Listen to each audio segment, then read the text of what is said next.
I'm going to get started because I know some of you have your back up there that right about one. But thank you for coming. Okay. You want to be here, right? Because this is like the faces from here. Faces look like I'm fortunate to be here. But I appreciate it's a good crowd because we actually have Andy and Casey in town talking to us about NDAI. They've been here all week and they're interviewing everyone, but today they're trying to have a summer inspection on the services where a lot of the staff is at. So it's poor planning on my part. We thought we would have actually even a larger crowd. So, and we're going over there right after this. So today our speaker is Dan Good. He's the superintendent of Columbus City Schools. And that's the largest school district in Ohio. They have 8,300 employees. We think we're having a difficult time. We have 307. 8,300 employees. They're in 160 different school areas. And their span is 221 square miles. That's what they have to cover. When those students are sometimes part of our team, we have a probation officer in that environment. We're working with them in the community, working with schools closely. So I thought it would be great if we had the superintendent here just to talk about what they're doing with our youth, students, and in the community and how they're partnering. Plus, I thought he was an incredible leader. You know, this is about leadership development. And I wanted him to come here and just talk about how his rise. He was also the superintendent of Westernville Schools in Worcester and East Ohio. He also was a teacher and a principal.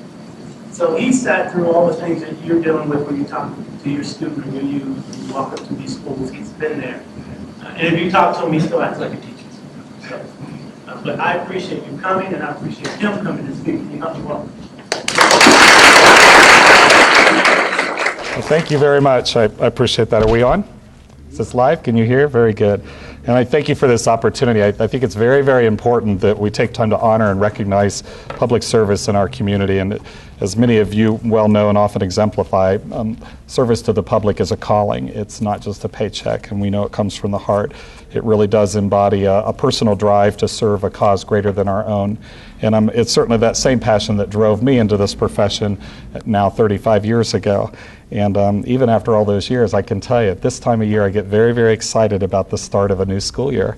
It's kind of like snow days. Whenever it snows outside before I go to bed, I get really excited, and I can't sleep at night, and I go flip on the light to see if it's accumulated. And then I would go, I wonder if they're going to call school, and then I realize I'm the one that does that. So, but it's the same way about, the end of each summer. There's just this sense of excitement. And today, we are just 6 days from the start of the school year for Columbus City Schools in all of our buildings with all of our teachers and the staff that are returning. And you can certainly feel the energy that's fueling what we call a new spirit of success. So I want you to think back a little bit, way back for some of you, for some not so long ago, to the start of school perhaps in your elementary years, and remember that excitement that was mixed with uncertainty. And then I want you to think about another memory. I want you to think about something else that was a first time in your life, like when you learned to ride a bike for the first time. And I'm thinking that if I went around this room, I'm guessing many of you would say you learned to ride a bike around 5 years old. But we probably also hear from some people that you were 3 years old. Some of you may have been 8 years old. And some of you may not have learned to ride a bike yet. But I want you to think about that age gap difference, 3 years old versus 8-year-old, or maybe never, to do something that so many of us think is so very basic. Why that large 5-year gap? And the reasons vary. Maybe you took to it naturally, or maybe it just wasn't something you could master right away. Maybe you had an illness or a physical limitation, or you didn't want to embarrass yourself in front of your friends, so instead of facing failure, you simply never tried at all.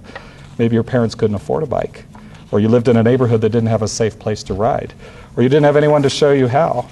There are so many different factors that go into learning something as simple as riding a bike at 5 years old, and oftentimes those factors stretch far beyond a child's desire or their ambition or even their ability to learn. And so on a grander scale, as you well know, those are the same challenges we are faced with in Columbus City Schools with almost 52,000 students who are all expected to write the alphabet now before kindergarten, master reading by the end of 3rd grade, have a college picked out by middle school, and graduate from high school in 4 years.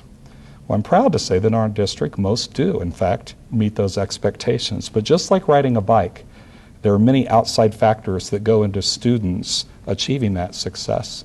And those factors truly do stretch far beyond their ambitions and their abilities to learn. In fact, repeated research studies, including a report that was commissioned by our own United Way, suggest that children whose minds and bodies are impacted by that toxic, stress-filled environment, one of neglect or abuse, or simply having fewer caring adults or fewer sustainable resources in their lives, those children struggle to learn on a traditional education path.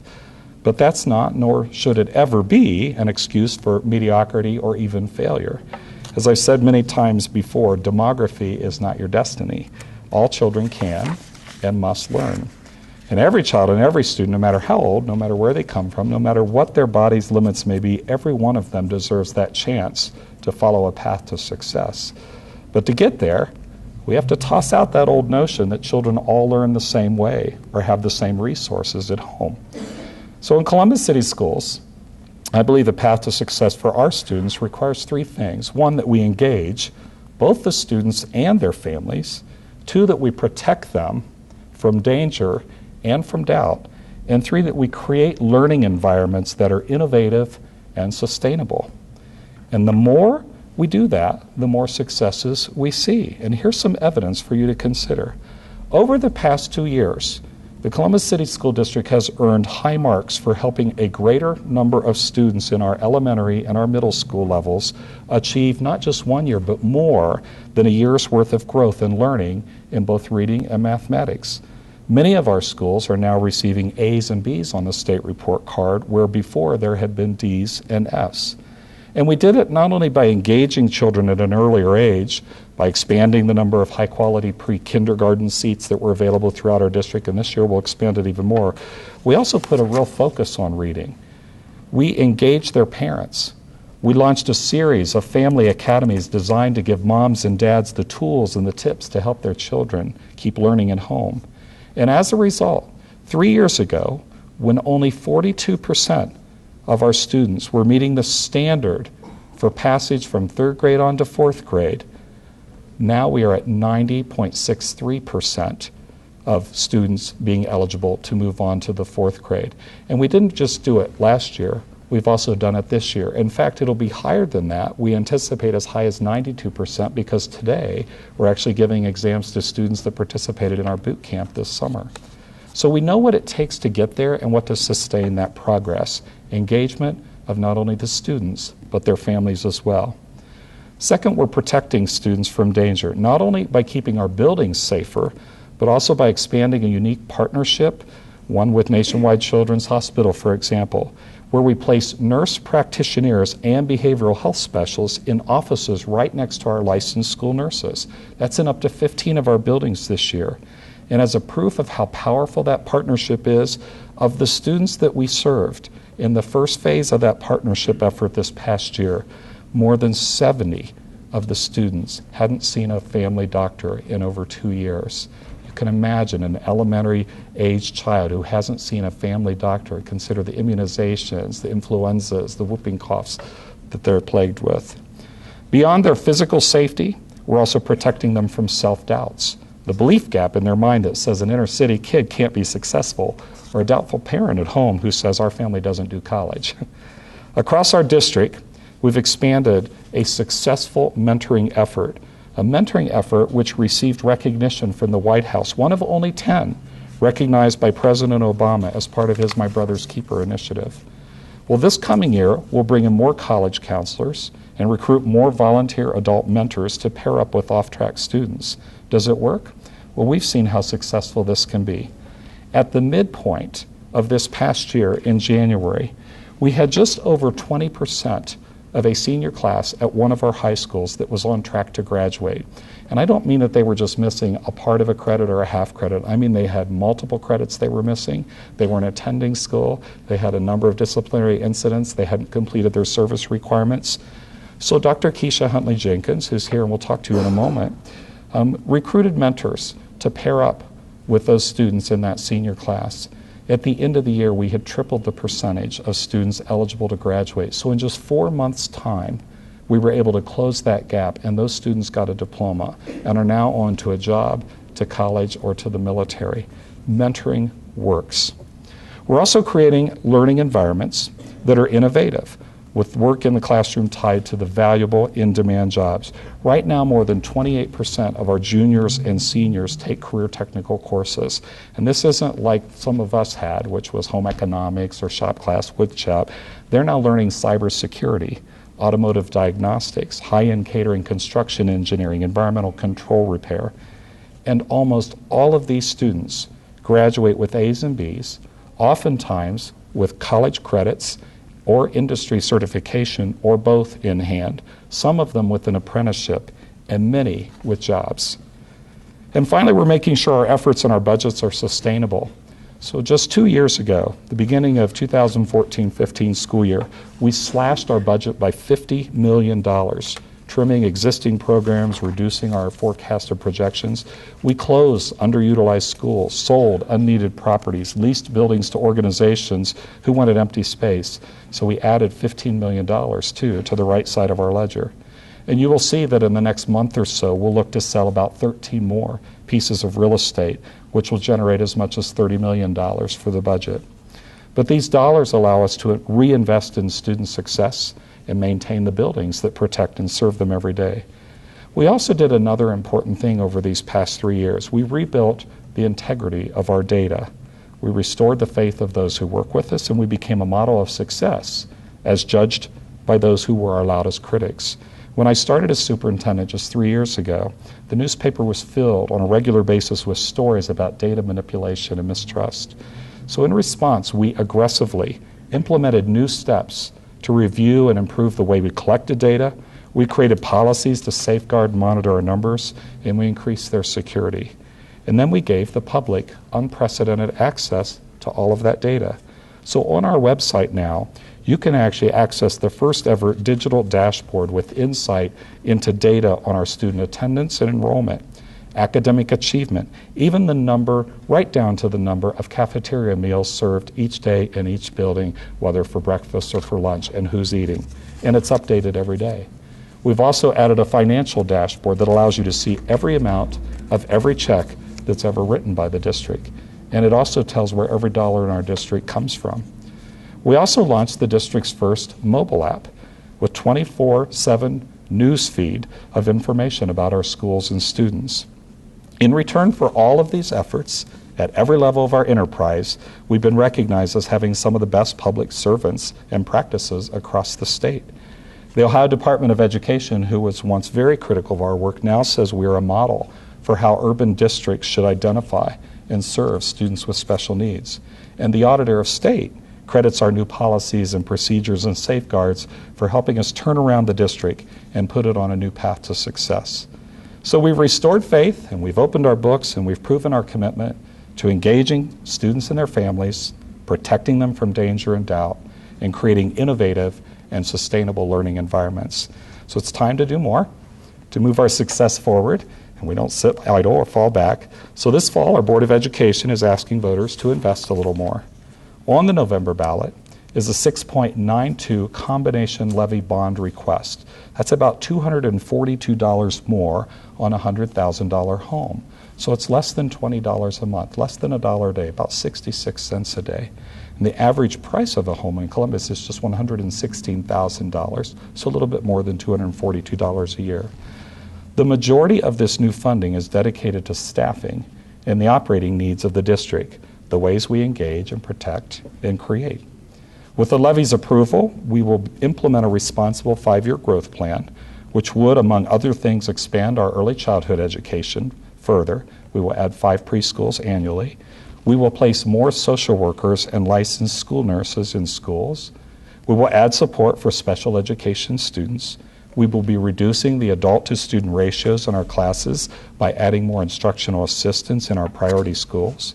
We will enhance student safety by adding to our security teams, and will provide more career technical education opportunities to a greater number of students, including new career tech programs in the middle school.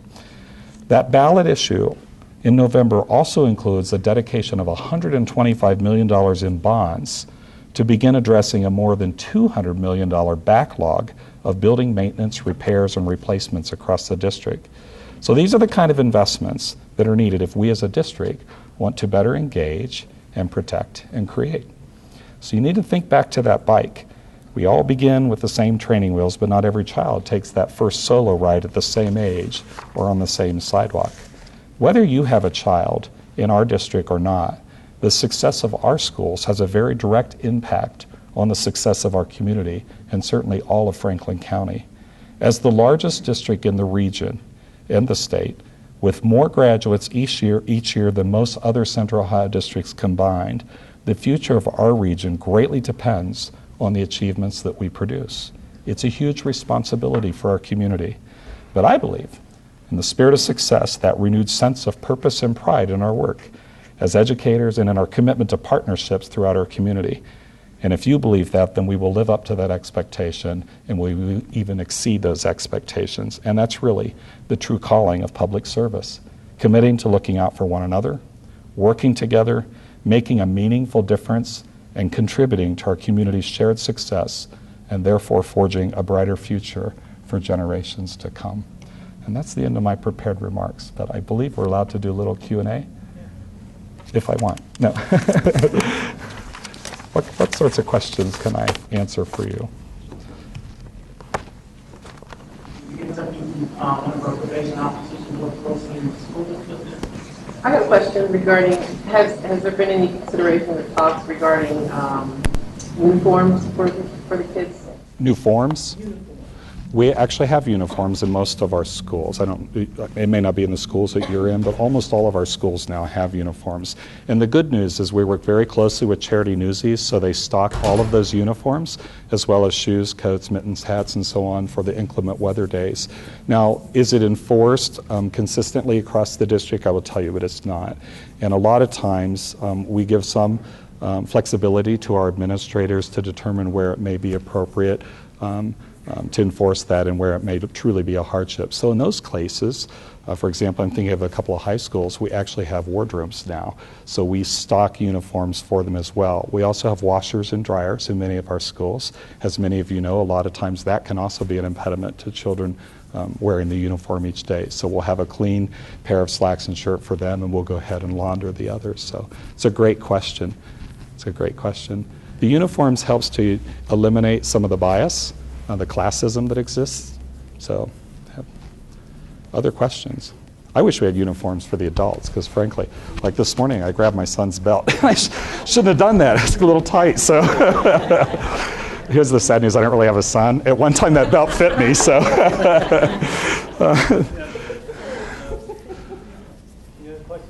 yes, ma'am. I am going to be a first-time home buyer in 2017. Congratulations. Thank you in advance.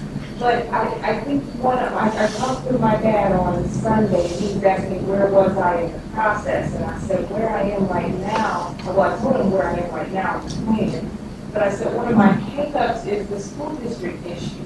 Whether you want Zillow or Realtor.com, they use that rating system based on some testing, and the geographical areas that I want to be in have schools that, according to their standard, are poorly rated.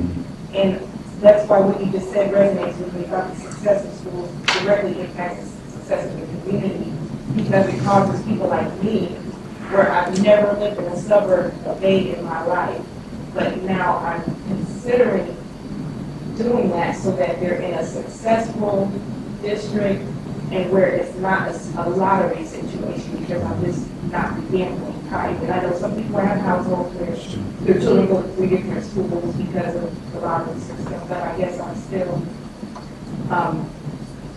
more accustomed to how I grew up, where you go to your neighborhood school is a sure shot. So I guess I have a concern about how the plan will begin to affect those numbers, because you're going to make one of the most long-term commitments that you've made based on these kinds of variables, and that would technically take me out of the community. I don't even have a children yet, but I'm thinking about this already. Yeah. So first of all, I mean, investing in real estate is obviously a good investment now, right now. I'm not allowed to give you that advice, but I just did, right? So I would encourage you, because I serve Zillow. When I go home, I don't watch TV. I get on Zillow and I look at homes all the time. I'm just nosy, really, because you can see inside people's homes without actually going there, and you don't have to talk to them. But it's kind of nice. So I look at it all the time, but I also see what you see. And sometimes I'll look at something and it'll rate a school that I know is a high-performing school, and I'm thinking, what rating system are they using? So what I would offer to you personally is, if you want to come in and we can sit down and look, over half of our schools are now earning A's and B's on that local report card. And I will be honest with you, we still have 13 schools where we're concerned. And part of what this levy will do is allow us to employ the supports that they deserve in those neighborhoods, those social workers, those nurses, the additional instructional assistants to break down that ratio, the safety and security personnel that may be needed. And I'll show you where those are, and then you can make your decisions. But there are great schools and there are not so great schools in every district. So one of my jobs when I worked at the Ohio Department of Education, my title was Chief of School Improvement. So I worked with 285 districts across the state. These were all in academic watch or academic emergency. And we had a lot of success in improving those districts. But I can tell you, every district has a school that's performing not as well as maybe another school. And so you're going to find that same sort of variance there. But I'm with you. We have 109 schools, and I'll hold up many of those schools. You know, you probably read a little bit lately in the paper, if you read the paper about Clinton Elementary. It's been praised as the highest performing elementary in Central Ohio for a long time, given the value added and the performance index. That's a Columbus City school. We have students that are going to Harvard and Brown and Yale and University of California, Berkeley. They're in music at New York University. So let me share some of that with you, and then you can make the decision you need to make. But I would encourage you to do your homework like you're doing, but don't always, one of our greatest challenges as educators now is helping children really take a look at all the stuff that's available on the internet and judge that appropriately using appropriate filters and test out some of what's there to see if it's actually representing fact or it's more polemic, somebody's opinion. So we can help with that if you'd like. So, but I'm excited for you. That first home's always exciting. My first home was right over here on South Monroe, 153 South Monroe. I loved it, and I loved living in the Old Town East neighborhood. Couldn't afford it. It's great big old houses, and I only lasted 6 years, but they're lovely. So, and I love the neighborhood. I love the diversity. So, congratulations. Yes, ma'am. And then up here. Yeah. I want to know for kids who need IEP. I've heard from some probation officers, not all, but there are IEPs who get delayed, and I know it's the parents who, but how can we, in our probation department, help on I want to know what the district is doing to facilitate. So, and it's a great question. The question is, what is the district doing to facilitate? Probably, let me expand that a little bit, beyond just the time that an IEP, an individual education plan, is written for a student, to the amount of time we have to actually identify them as a student with special needs, create that individual education plan, review that education plan, provide services. Those are all prescribed by statute. And so Columbus, just 2 years ago, was under what we call a corrective action plan because they were so out of compliance, like you said. And so we changed it up a little bit. We put some new personnel and new procedures in place. And the Ohio Department of Education, as I indicated in my remarks, now says we are a model for urban schools in how we identify and serve students with disabilities. So I would challenge that you won't find those delays any longer because we are compliant at this point. In fact, we have Ohio Department of Education personnel that work right in our system because they are committed to making certain the capital cities district, the largest district in the state, is the standard for other districts to achieve. So we're doing a much, much better job now. In fact, that local report card I talked about, they gave us an A for identification and services of special needs children. So we're much, much better. You are right, it's incredibly challenging sometimes even to find the parents or guardians to get them to come to those meetings. But that's where we partner well together, I think, in locating them and helping them understand the importance of that. Good question. Now, there were two hands up. Yours, go ahead. Not really. Look at you sparkling. Yeah, you're like, yeah. That's natural. Yeah. Comments about the Zillow. Zillow is not really the most reliable, even with the home values and real estate function of it. You want to look at Trulia, more accurate. There's probably about 40% variance in those sites of accuracy. So just wanted to touch on items of what's actually out there. And isn't that, I mean, it really begs a bigger question. Now, you know, it used to be, when many of us went to school, you counted on the teacher who was in the front of the room to be delivering factual information, right? Students don't count on that anymore. Education's really changed now. Our role is really to facilitate how you use that information, whether it's Zillow or Trulio or realestate.com or realtor.com, whatever the other ones are. And so students have access to all those things. We need to make certain they're filtering that for very evaluative, judicious processes so that they know what's real and what's not real. It's a very different environment now for teaching learning. We were joined by one of our Board of Education members. Vice President Michael Cole walked in, so welcome. Yeah. Other questions I can answer? Yes, ma'am. So one of the questions I had is, we know that schools can sometimes lead into, setting students on a path where they shouldn't be on.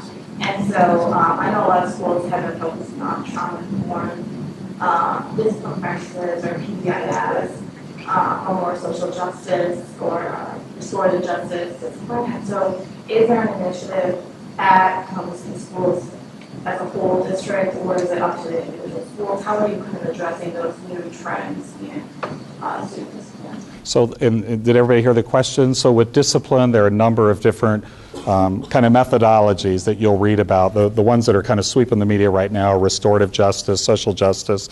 There's positive behavior intervention systems. That's the one we employ as a district. And I will tell you, there is variance because we also have informal education settings. So we have schools that are what we consider progressive schools.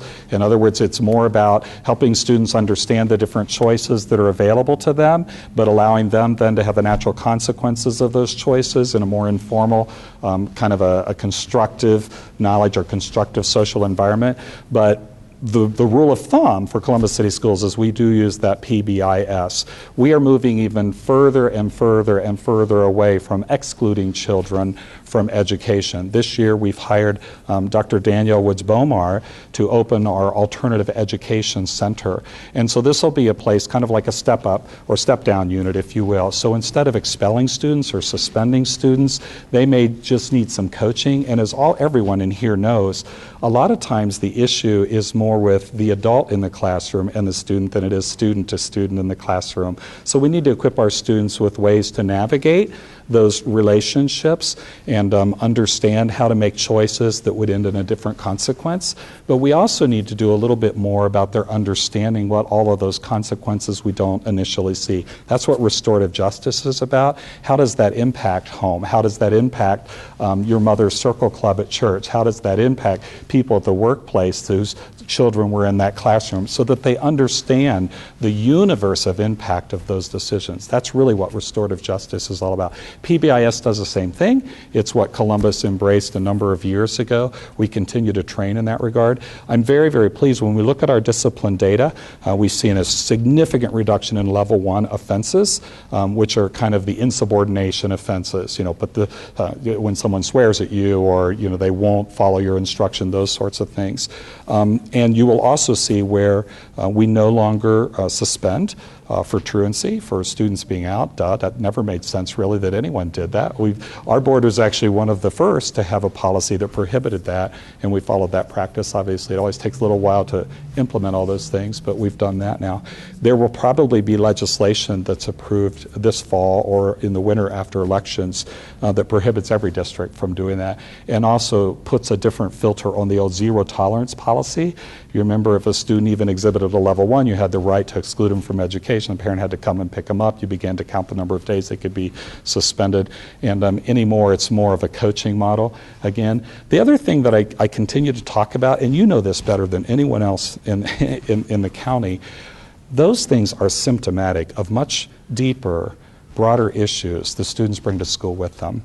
And so one of the things I'm excited about, we're working with the legislature to define what we call a multidisciplinary team approach when students act out. So if I act out, not only will the teacher and other school personnel be present in that conference with me, but the Department of Health may be there, and the Adam Board may be there, and the Mid-Ohio Food Bank may be there, and the court system may be present.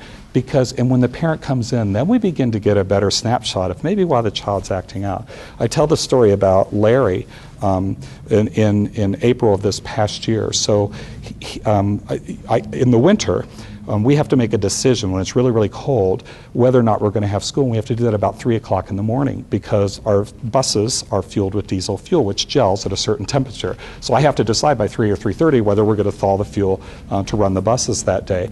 And so I'm very accustomed to getting those calls early in the winter, but I got a call in late April this year about 3 o'clock in the morning. I'm like, wow, it's Ohio. I know it's the weather's kind of goofy, but surely it's not freezing. It wasn't. It was security at one of our high schools because the alarm had gone off, and what they discovered is one of our 16-year-olds was in the high school playing basketball in the gymnasium at 3 o'clock in the morning. And wisely, the staff, the faculty, the social workers, counselors, teachers, the other people involved recognized he wasn't there because he wanted to be at school. He was there because he didn't want to be somewhere else. And I will tell you that child's never been able to go back to their home. But we need to recognize those kinds of behaviors generally represent something, a calling for us as public servants to reach our arms up and lift up families and find supports for them. So that whole multidisciplinary approach, it is yet another iteration of restorative justice. Does that make sense? I see you know this. You're like, yeah, we get it. So, all right. Other questions? Yes, sir. What are your thoughts on charter schools and is there an initiative to keep the kids? Can you say that again? Because there was something wrapped by. I'm sorry. What are your thoughts on charter schools and is there an initiative to keep kids in Columbus City schools? So the question was, my thoughts on charter schools and is there an initiative to keep students in Columbus City schools? Well, obviously I work for the district, Columbus City Schools. I want us to be the district of choice. I want us to be the investment in choice. I want us to be the employer of choice. And so I'm always going to promote that we have high quality opportunities for any families in Columbus. But I also recognize that as a parent, you have a right to make choices as well. What I want to make certain of is that I'm supportive of high quality choices. I'm not supportive of low performing charter schools. So let me give you an example. Last year, 2 days before, it would have been this day, last year we had a charter school closed on one side of town, and 350 students show up and don't know where they're going to go to school. So we wisely employed our bargaining unit to go out and visit each of those families and tell them, here's a good option. Columbus City Schools, you have this school in this neighborhood, you could lottery to these schools. We ended up getting some of the students, not all of the students, but I'm okay if they're high performing. They're still a competitor. I still want to be better. And I think that's okay. I think that's a good market economy equation. But I really don't have a use, though, for those that aren't performing well. But at the same time, I need to recognize I have schools that aren't performing well. And so I have an obligation to make those better or not have those as an option for our families. And we're working on that. And that's why I said I believe that's one of the things that the new resources will allow us to do is focus on those 12 schools where we know we have improvements to make. It's a good question. Any other? I mean, they've all been good questions. His was just better than the rest of yours now. I'm kidding. What's the status of ECOT and what is in place to intervene when some of those students are not working as they should, or perhaps they need better sort of social environment? Well, so let me talk about it on two levels. Number one, ECOT is a charter organization. It's a virtual academy, essentially. Students log on. There still is an Ohio law requirement that you're actively engaged in education a certain number of hours a day in order to count that as a full day. And that's kind of the debate you're reading about in the paper. If students only logged on for an hour, how can ECOT claim that's a full day, and how can you then invoice the state as though that student's a full-time student? So that's the ongoing debate. And I don't know how that'll end, and I really don't have an opinion about it. What I have is an opinion about what we provide. So we also have virtual options available to students. We have what's called VCAP, and a lot of times VCAP is employed in some of these alternative education settings. My objective is to make certain they're getting a quality experience. We know now from these blended environments of digital environment versus a live person providing instruction that you have to have both.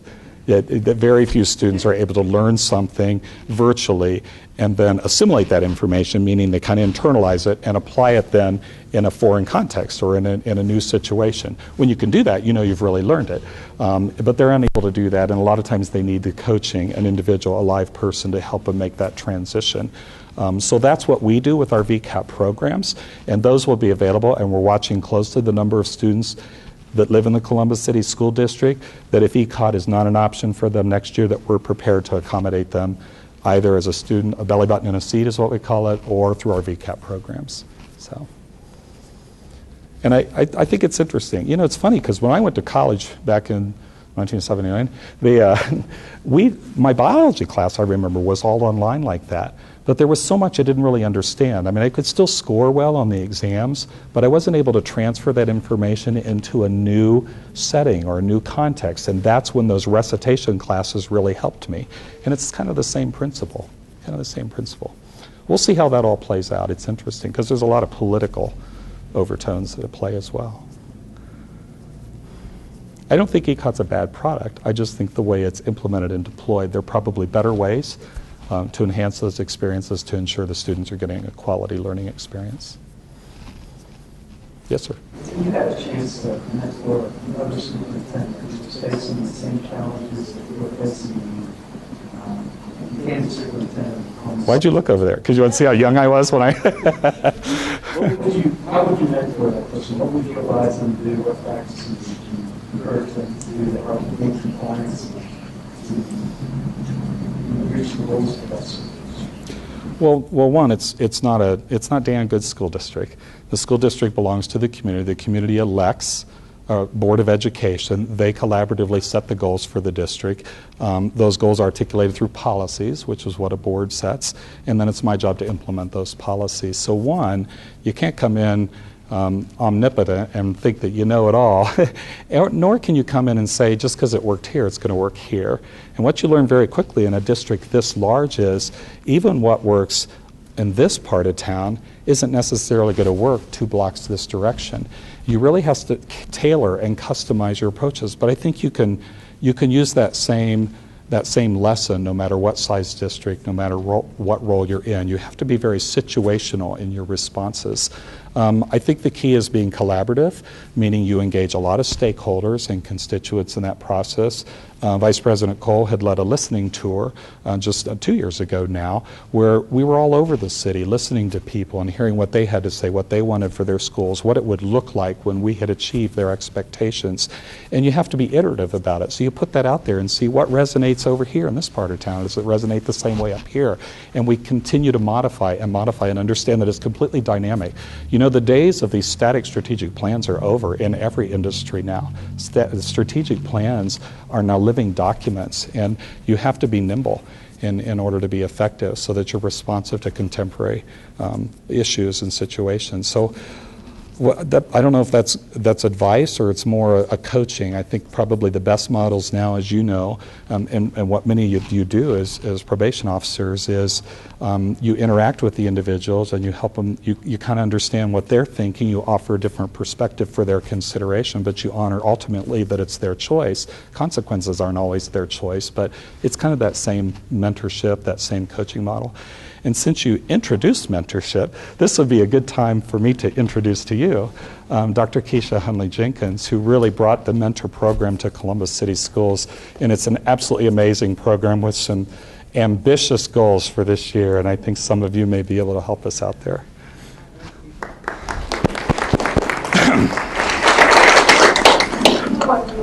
So I'm basically here to ask for your help. As you know, many of our students need positive and supportive relationships, additional ones, and as many as we can wrap around our students, the better it is for them. And the role that we want our mentors to play is really to have our students think about what happens after graduation. What are your plans? What are you going to do on Monday? Okay, you're going to hang out with your friends. What are you going to do on the following Monday? I might get a job. What are you going to do the Monday after that? What are you going to do the following year? So we really want our mentors to work with our students to help them identify what they're interested in if they don't know. If they do know, then how do we help get you there? So that's really the role that we're asking people to play. This year, we will have mentorship opportunities in all of our high schools. We have two programs that I'll talk about today. One at the senior level, which we're calling the Senior Mentorship Program. Those are students who administrators keep lists of the students who can graduate but need some additional help. Dr. Good spoke to this in his presentation. So with those students, we're going to work with them this year, pair them with a mentor who will meet with those students at least 1 hour, one time a week, to think about those post-graduation goals and also to help them keep track of how close am I getting to that mark. If I have 3 credits that I need, our mentors will help keep them on the path for that. So this year what we have is every high school selected one day, 1 hour at a time when all of the external mentors will come in to work with the students. So that's one program. The other program will be at the 9th grade level, and this is the My Brother's Keeper School Success Mentor Initiative. We call it MBK because it's a long title, but Dr. Good also referenced this one. This program specifically works with our students who are chronically absent. The goal for that program is to identify what the underlying cause for absenteeism is and then try to deploy those tailored interventions that the family and the student needs to come more regularly. Chronic absenteeism is defined as missing 10% of the school year at any given time, so it's a moving target. But if you go through the entire school year and you miss 18 days, you're considered chronically absent, and that means that you missed almost a month of school. So how can we keep you on track? How can we find out what's going on with you? How can we connect you to services if you're not here? And so, as you know, do you all get to come to work 3 days a week and that's okay? Wow. 4 days a week, is that okay, Mr. Orb? Can we do that? Okay, even 4.5 days a week.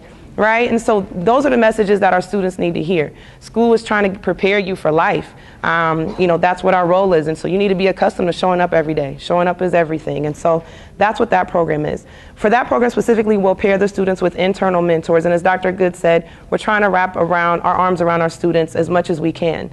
So when I first came, our focus was largely on external mentors, and it still is. But now that we're here and learning more about PBIS, the multi-tiered systems of supports, our school improvement plans and the culture and climate pieces under that, we really want to make sure that we're growing toward a model where every student in the building has an adult to go to celebrate, de-escalate, ask questions, seek guidance.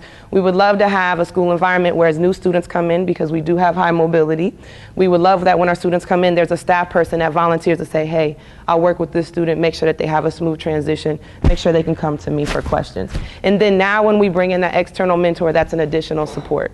And then eventually we'd love to have peer-to-peer. So this is how we're growing again, trying to put as many positive relationships in front of our students to help them get to where they want to go. Not where we want them to go, where they want to go. So we would love to have you. If you are part of an organization who would like to supply 10 or more mentors to a particular building, we can streamline that process for you so you don't have to go online and sign up individually. I'm going to ask Mr. Schmitter if he could show our homepage where you could sign up to be a mentor, if he could do that on the fly. So we try to make this a simple process as we can. All of our external mentors, if you're a group, you all have background checks, so we wouldn't require you to do that, but we do provide a 3-hour training. If you are part of our School Success Mentor Initiative, the MBK program, that we won't be bringing people in until after those initial relationships are established with the internal mentor, we will develop an additional 1-hour training for this program specifically. If you go to our homepage, then you'll see a mentoring tab, and it'll bring you to this page here. And Mark is making it nice and sexy for us, so I appreciate all of his help because I bug him every day. But basically, you go to this website. It talks about the power of mentorship. And then if you scroll down, there's a large banner that says, click here to become a mentor, and that will take you to a Google form. It takes about 5 minutes to fill out. We have over 46 different days and times throughout the district where you can volunteer to be a mentor for that 1 hour a week. So we hope that one of those will accommodate your busy schedules. Thank you very much. And I just have to say that we do have pamphlets up here. If you'd like to take one with you in the days and times for when the programs are offered, when you can mentor is on here, as well as on the website. There's a link on the side where you can go on to check that out. We also have a paper application for folks who may not have access to a computer to fill out the form. Yes, ma'am. Mike, I just want to know, do you have anything in the elementary and middle schools, a mentorship program for them? Because you would think that truancy starts sometime in kindergarten. Yes. So do you have anything preventative for a mentorship program for? So great question. So we do have other mentorship programs running in our district currently, and we're working alongside them to fill gaps. So we don't want to duplicate efforts. We want to serve as many students as we can. That said, we started our work, our office was just established in November of 15 by Dr. Good. So when we came in January, we didn't really start working with students until around February or March. And so we thought it best to work with our seniors who needed help because those are the ones that will be graduating sooner. Now that we've done that, now we decided to do that in all high schools because we don't want to walk away from that work. So it made sense for us to do this program at the 9th grade level. And then each year we'll build and we'll go younger. Now that's not to say that we won't be working with other programs. We've had schools approach us and say they want to do a peer-to-peer model with 5th and kindergarten students. There are other things that we'll do outside of that. But the work that I described today is our main focus and what we have committed to do this year. But there's always more. Does anyone else have any questions for him before I real? What is the strategy then for the schools that are not meeting the expectations? I was working with kids in high schools, iPads, the kids get suspended or like themselves and people get iPads. They have the high expectations of iPads being so much better. You have EOS in Westerville, which is a great model also. Are you looking at different models and what's the strategy for getting those schools? We are. So the question was kind of the strategy for helping kiddos that may not be successful in the traditional conservative pathways, and how are we maybe scaling that building wide where we have priority buildings. So I talked about we have about 13 buildings we call our priority buildings. They've had poor performance for a number of years now, and there have been resources invested into those sites, but what we're good at now is understanding what interventions work where. So for example, when I talked about adding licensed school nurses, one of those buildings has an extraordinary number of medically fragile children, and yet the same licensed school nurse allocation is deployed there that's deployed at all the other elementary schools. Well, obviously with those sorts of asthma conditions, early onset diabetes, there's a need for more full-time licensed school nurse or more health care at that site, where that may not be the case here. So again, it has to be a very tailored approach to each of those buildings. One of the buildings, or two of the buildings actually, we've added assistant principals with a specific focus on reaching out to the families and then connecting them with the corporate partners that are there as the buddy programs in those schools this year. The intervention assistance I talked about that would be supported by the levy, the new revenue if that passes, would actually break down those ratios, because in those schools we have a much wider variance of ability. And so the fewer number of students a teacher has to work with, the less differentiation has to occur. So you can group these students are about this place, these students are about this place, and you can get those gains more quickly, which is really the power of EOS that you talked about, which doesn't exist anymore, by the way. It's now AEC, and we implemented that in Westerville about 6 years ago, the Academic Enrichment Center, and we actually work with students. It's back to kind of your question. Wake up. It's back to your it's back to your question. We listen to the community, and our universe were the students, the dropouts, young ladies that were pregnant and serving as waitresses that were no longer in school. We went and found these people and brought them together and said, what can we do to help you finish not only your high school education, but move on to a career or to college afterwards. They helped us design that Academic Enrichment Center. It now runs 2 full shifts during the day. You probably already know all this. It runs 2 shifts a day. It looks like a high-end Starbucks. I mean, there's stainless steel counters, big screen TVs. The classrooms are all in the round, but they have frosted glass, so you don't feel separate. The classrooms extend to the outside of the building. Students check in. They do their virtual learning, but there's an adult there to make certain they're truly assimilating that new information and that they're applying it in their own lives to very meaningful experiences, so they see the relevance of that information. They're able to continue their jobs, raise their children. In fact, it became so popular when we added the second shift that kiddos that were accelerating wanted to move there. So these weren't dropouts. These were kids that wanted to take advantage of acceleration opportunities online. So maybe they wanted to take a college calculus class that was available at a certain time on a webinar, and so enrolled in there too. So it's really become this amazing, amazing resource. That's our vision for Columbus City Schools Alternative Education Center. Now, here's the next vision. I haven't shared this with all the staff yet, but shouldn't that be an option in every building? Shouldn't it be an option in every building? And still, instead of this still conventional model where kiddos sit like you're sitting, facing the front, church style, right? And someone's up front lecturing or engaging. I mean, shouldn't they be able to kind of self-pace and move as quickly as they can, applying that knowledge to real problems or service? And so ultimately, we envision that being available, if not every building, at least in every region. So it's a great question, but we're very focused on those 13 because we know if it works in any of those 13, we're going to be able to scale it and sustain it. Thanks for the question. Wow, what a great question. A little bit better than that other one, sorry. I'm kidding. One more question before I ask. I have 2 questions. Anyone else have any questions? Yes, ma'am. Any thoughts on how to manage, help out the teen parents? Yeah. Child parent of particular schools? What a great question. Yeah. So we do have programs for that. We actually have specific kinds of programs. Again, it's different from section of the city to section of the city, but think about that. Think about our large healthcare providers in Columbus. So you have Nationwide Children's down here. You have Mount Carmel St. Anne's perhaps out on the east side. You have Ohio Health up here. You have Ohio State University a little bit northwest. So it looks a little different from region to region. We have programs in schools, but we're also working with a lot of our pregnant teens and young teen mothers that aren't in school. So they may be living in community properties of Ohio, which is a large, what's a high-rise over here. Actually, it's kind of downtown on the east side in the packed area.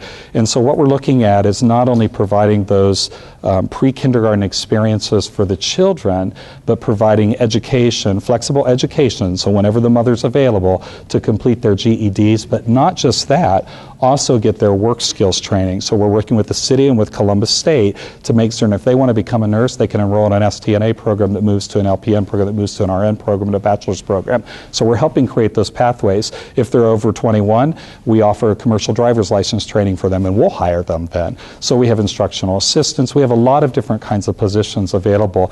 The key is, again, not just treating the child, but treating the whole family and helping them see that pathway to prosperity out of whatever situation they're currently in. And it does work. So we started this down in Marion Franklin on the southeast side of the city here, and it came to us because there was a little lady, she had no more than a 3rd grade education. It was the summer 2013, I spoke to the Civic Association, and she got up to that microphone and said, "What are you going to do to help me get my education?" And I took it on as a challenge.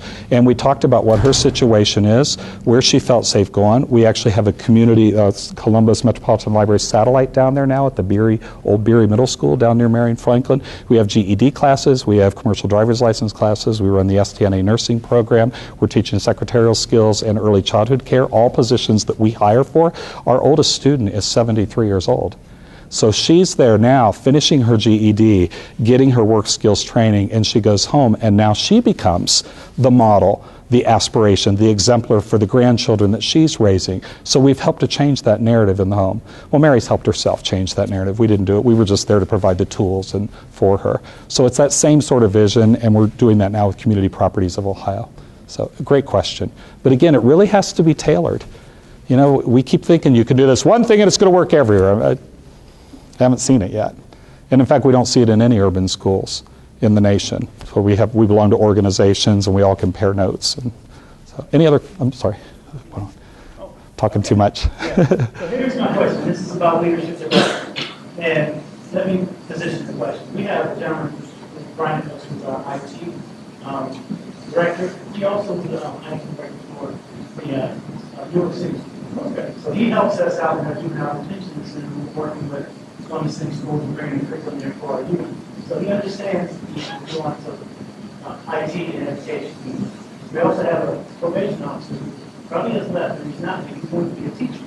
So he's actually come to us as going to use for the teacher. We have staff here that have bachelor's degrees, master's degrees, law degrees. We think we great public service. What do you look for? What type of factors do you look for to create your leadership team? Well, I'll tell you so the question was what I look for when creating a leadership team. What I look for presently are people that take initiative. You know, we have a culture now in the United States where people will do what you ask them to do and exactly what you ask them to do, no more than that, because then they can't be accountable for things that weren't outside what was described that they should do. But I'm interested in people that take initiative, that truly lead, that step out there, aren't afraid to fail, but also make those decisions with an evidence base, whether it's research or because of some experience that shows the likelihood of what they're attempting is going to be successful. I also look at their track record. There has to be an effect size to what you do as a leader. So when you go in, if you're going to tell me you're going to be able to close these gaps in behavior or academics or attendance, something like that, I want to see what effect size you got for the salary that I'm paying you, and whether in fact you can scale that. If it's working with this group, how can you make it work for this whole group? And can you also make it work for that one and that one? Because if you can't do more than just this teeny tiny piece, I'm not certain that I couldn't get those same effect sizes out of someone that maybe wasn't in that leadership or administrative capacity. So you have to be proven at this point. We do a couple of different leadership programs. We have our own leadership intern program in the district. So if you're a teacher, you can be in that program for 1 or 2 years, where essentially it's kind of an apprenticeship, but there are also classes to go along with it. We work at the Ohio Business Roundtable, Ohio State University, and the Fisher College of Business for individuals called Bright Fellows. So they're actually successful leaders and generally in a non-education industry, but not always. And they're getting their MBA at the same time. They're serving a full year internship with Columbus City Schools or another school in the state.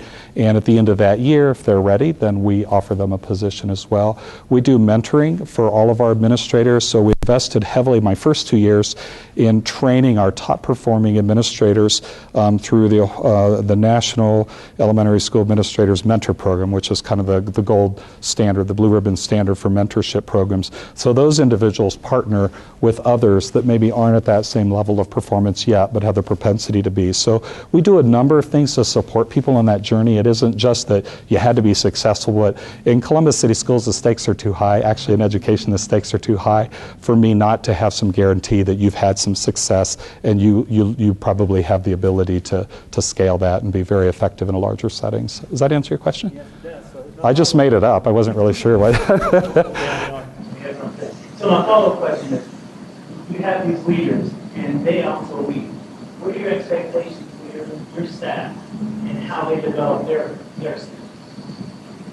Well, I hope that I model that. So I've always been taught that you work to make yourself obsolete. So you need to be developing systems so that people can move in and step, because then you're going to find the new next to take it to, right? And so I keep looking to see who's following that lead, and I support them in that. And so that's what I want to see in them. That's how I'll know. I mean, I don't have a problem with people that mature professionally and to a point where they want their own district, and it may be this district at someday. To me, that's the greatest sign of success, is when we've allowed someone to actually achieve their career aspirations and then even maybe go beyond that. So those are the kind of things I look for in leaders, and I try to model for my leaders.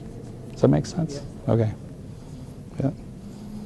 Sadly, we've had some that have left. Careful what you ask for, huh? Yeah. Well, thank you very much. I've really enjoyed it.